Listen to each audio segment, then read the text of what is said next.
कृष्ण प्रभु जी। दंडोत प्रणाम। प्रभु जी, इस्कॉन क्या है?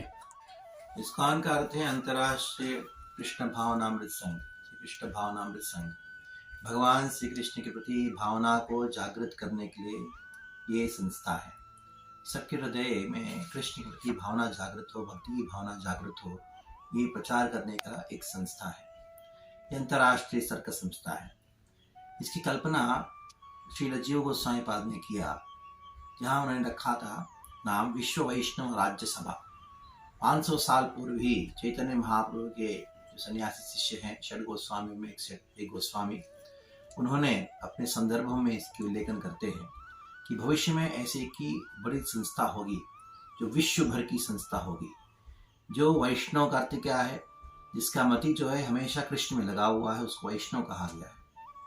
कृष्ण भक्ति रसभाविता मति क्रियता में कुतो विलभ्यते तत्र लौल्यम मूल्यम एकलम जन्म कोटि सुकृतेर लभ्यते। ये वैष्णव की परिभाषा है। जो लोभी होता है, कृष्ण प्रेम रस को आस्वादन करने का लोभी होता है, जिसके मन में हमेशा कृष्ण प्रेम रस वो उद्धृत होता रहता है, तो ऐसा जो वैष्णव का संस्था है, ऐसा वैष्णव बनाने की एक संस्था है। विश्व भर में कृष्ण भावना को स्थापित करने की संस्था है। उसका एकमात्र उद्देश्य है। किसके आधार पे? गीता और भागवत के प्रमुख 2 ग्रंथ के आधार पे कृष्ण भक्ति का पूरा विश्व भर में प्रचार करने की एकमात्र उद्देश्य और कोई उद्देश्य नहीं इस्कॉन का। इधर इस्कॉन दमन सुंदर भूमि है। प्रभु जी, इस्कॉन से कैसे जुड़ सकते हैं?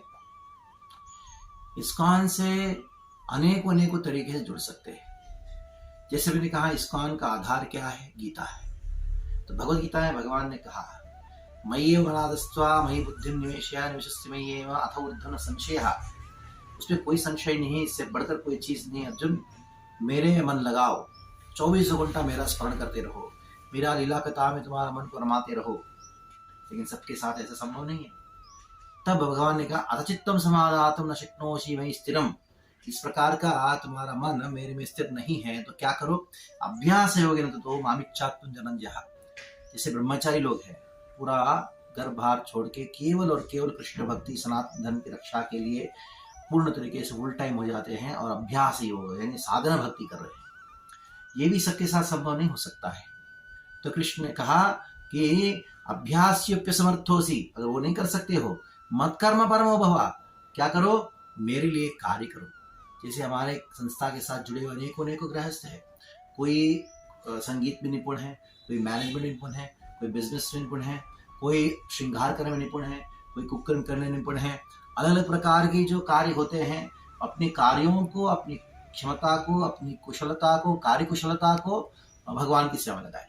जैसे हमारे मंदिर में गोविंदा रेस्टोरेंट होता है, तो उसको चलाने के लिए व्यापारी की आवश्यकता होता है। तो ब्राह्मण कर नहीं सकता, तो व्यापारी की आवश्यकता, उसकी प्रवृत्ति है। तो क्या करेगा? कृष्ण के लिए व्यापार करेगा, कृष्ण के लिए मैनेज करेगा।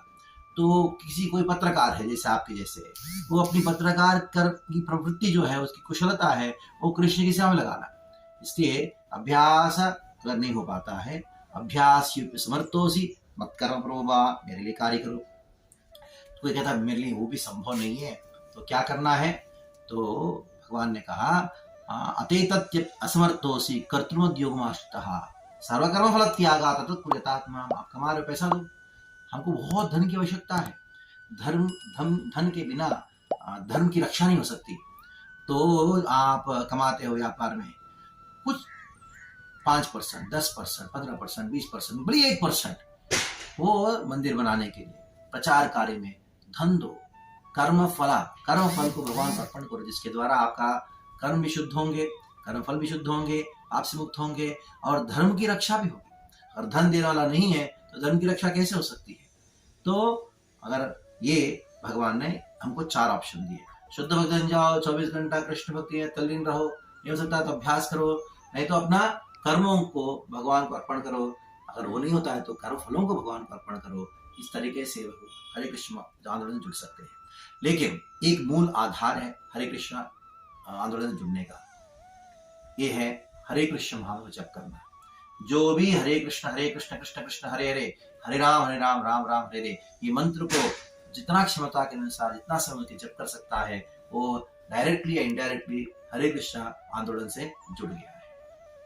प्रभु जी, आप कैसे इस्कॉन से जुड़े हैं? मैं कॉलेज में था, जैसे साधारण एक युवक होता है, बहुत सारे एम्बिशंस के साथ आता है। कॉलेज में मरीन इंजीनियरिंग कॉलेज कलकत्ता में पढ़ाई कर रहा था। एक दिन की बात है, जब मैं शाम के समय, संध्या के समय व्यायाम कर रहा था, तो उस समय मेरे मित्र ने कहा ऑडिटोरियम में एक प्रोग्राम है, चलो। तुरंत स्नान करके मैं गया। तो जैसे गया, पूरा ऑडिटोरियम भरा हुआ था। उधर इस्कॉन के ब्रह्मचारी थे, वो प्रवचन दे रहे थे, यानी मंगलाचरण के श्लोक उच्चारण कर रहे थे। उनको देख के मैं मुग्ध हो गया। उनके शरीर से ऐसी प्रभा निकल रही थी, ऐसी कांति निकल रही थी, ऐसी तेज तेज निकल रही थी। मैंने सोचा कि यार इतना अद्भुत व्यक्ति है, यार इतना सुंदर व्यक्ति है, तो अच्छा श्लोक बोल रहे। श्लोकों के प्रति थोड़ा पहले से आसक्ति था, तो कॉलेज में आके ऑडिटोरियम में श्लोक सुनने को मिल रहा है। बाद में उन्होंने एक बात कहा जो मैं कभी भूल नहीं सकता। शुरुआत में उन्होंने कहा, the driving force of all the actions in this world is happiness. इस संसार में हर एक कार्य के पीछे एकमात्र उद्देश्य रहता है, वो है सुख। हर कार्य के पीछे प्रेरणा का शक्ति क्या है? सुख की प्राप्ति। अभी सुख को प्राप्त करने का प्रयास कर रहे हैं, लेकिन बीच में बहुत सारा दुख आता है, बिना चाहे दुख आ रहा है। अगर मान लो कि हम दुख को प्राप्त करने का प्रयास करें, तो बिना चाहे भी हमको सुख आएगा। प्रयास के बिना जब दुख आ रहा है, तो प्रयास के बिना सुख भी आएगा। इसका अर्थ क्या है? हमारे जीवन में सुख और दुख हमारे नियंत्रण में नहीं है, हमारे प्रयास के आधार पे नहीं है, कर्मों के आधार पे। ये बात सुन के पता लगा, ये जो इस्कॉन वाले जो बोल रहे हैं, उसके पीछे एक बड़ा विज्ञान है। उनका पूरा प्रवचन में मुझे ऐसा नहीं लग रहा था कोई भावुकता है। ये प्रवचन में उनका, इनकी शिक्षाओं में एक विज्ञान है, स्पिरिचुअल साइंस है। तब से मैं निर्णय ले लिया कि संस्था को सपोर्ट करूंगा। उस समय निर्णय नहीं लिया था कि मैं ज्वाइन कर लूंगा पूरा, लेकिन निर्णय तो लिया था कि जितना मैं पैसा कमाऊंगा। मरीन इंजीनियर था और मरीन इंजीनियर के बहुत पैसा मिलता है। उस समय ठान लिया था, मेरा बस जितना जरूरत है जीने के लिए उतना पैसा रखूंगा, बाकी सब जो है इस संस्था को सनातन धर्म के प्रचार में दे दूंगा। लेकिन करीबन 1 साल तक इस प्रकार का विचार रहा। उसके बाद मैं ये गीता बहुत अच्छा अध्ययन किया था, और पता नहीं कौन सा शक्ति है मेरे मन में, ऐसा समय मिलते ही तो मुख से ऐसा प्रवचन दे रहा था श्लोकों के ऊपर। मुझे कोई श्लोक पता नहीं कहाँ से याद हुआ, क्या हुआ, तो मैंने सोचा कि ऐसा लगता है कि मेरा जीवन जो है ये मरीन इंजीनियरिंग के लिए नहीं बना है। मरीन इंजीनियरिंग तो बहुत है, लेकिन सनातन की रक्षा करने वाले कौन है? गीता भागवत पढ़ाने वाले कौन है? कितने हैं? तो मैंने सोचा, निर्णय लिया कि मैं फुल टाइम इसका गीता भागवत का प्रचार करूंगा। इस तरीके से मैंने जुड़ा। आपके लाइफ में सब कुछ अच्छा चल रहा था क्योंकि आप मेरीन इंजीनियर थे, फिर आपको इस्कॉन की आवश्यकता क्यों पड़ी? इस्कॉन की आवश्यकता सबको है, ऐसा नहीं कि किसी को है किसी को नहीं है। क्योंकि इस्कॉन क्या करता है? International society for Krishna consciousness, मैंने पहले कहा, कृष्ण भावना का प्रचार। हर व्यक्ति को कृष्ण भावित होना है, नहीं तो हर व्यक्ति दुखी रहेगा। दुख का कारण क्या है? हम कृष्ण से दूर हो गए। गीता में भगवान ने कहा, हर एक जीव, चींटी से लेके हाथी तक, ब्रह्मा से लेके इंद्र तक, सारे मनुष्य, चाहे अमेरिका को, चाहे कहीं का भी हो, कोई भी देश का हो, हर एक व्यक्ति जो है वो कृष्ण के अंश है। हर एक जीव कृष्ण का अंश है। कृष्ण का अंश होने के नाते कृष्ण भावना भावित नहीं होंगे, दुखी होंगे। कृष्ण का सेवा नहीं करेंगे, दुखी होंगे। इसलिए हर एक व्यक्ति की आवश्यकता है। खाली मेरे लिए आवश्यकता आपकी अनुभूति हुई है ऐसा नहीं है, हर एक व्यक्ति की आवश्यकता है इस्कॉन की। कुछ लोग उसको समझते हैं, कुछ लोग नहीं समझते। ये इतना ही बात है। अरे, आपके दिनचर्या क्या रहते हैं? दिनचर्या बहुत सरल है। दिनचर्या ये है कि सुबह जल्दी उठना। अगर सुबह जल्दी उठने की आदत जिसको हो गई, ये समझ लो आधा मुक्त हो गया। आधा मुक्ति हमको सुबह जल्दी उठने से हो जाता है। ये हमारे स्वास्थ्य के लिए, शारीरिक स्वास्थ्य के लिए, मानसिक स्वास्थ्य के लिए, भौतिक स्वास्थ्य के लिए, आध्यात्मिक स्वास्थ्य के लिए, सब स्तर के लिए बहुत महत्वपूर्ण चीज है। दुर्भाग्य की बात है, आजकल लोग जो है वो सूर्योदय के बाद 8 बजे 9 बजे उठते हैं, लेकिन जितना सूर्योदय के बाद उठेंगे उतना उनका आयुष कम होगा। पहला दिनचर्या शुरू होता है हमारा दिन में शुरू होता है कब है? ब्रह्म मुहूर्त में शुरू होता है, 3:30-4 बजे शुरू होता है। स्नान वान करके हम इत्यादि शौच क्रिया सब करके स्वच्छ वस्त्र धारण करके हम मंगल आरती करते हैं। मंगल आरती में हम भाग लेने के बाद हम जपा करते हैं हरे कृष्ण महामंत्र के ऊपर मेडिटेशन, इसका मंत्र मेडिटेशन के ऊपर। उसके बाद हम भागवत कक्षा को अटेंड करते हैं, भागवत का अध्ययन करते हैं। उसके बाद भक्तों के संग में बैठ के शुद्ध शाकाहारी भोजन भगवान को अर्पण किया हुआ महाप्रसाद को ग्रहण करते हैं।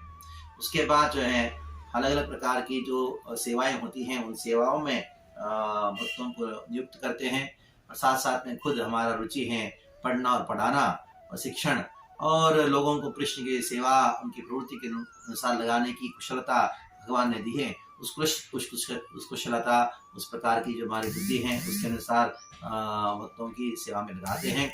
और दिन को थोड़ा आराम भी कर लेते हैं, क्योंकि रात के समय थोड़ा सा देर हो जाता है। वैसे होना नहीं चाहिए, लेकिन क्या है, मुंबई में, वापी में थोड़ा देर रात तक प्रचार की कार्यक्रम होता है। सोते सोते 10:30-11 बज जाता है, इसलिए दोपहर के समय आराम करते हैं।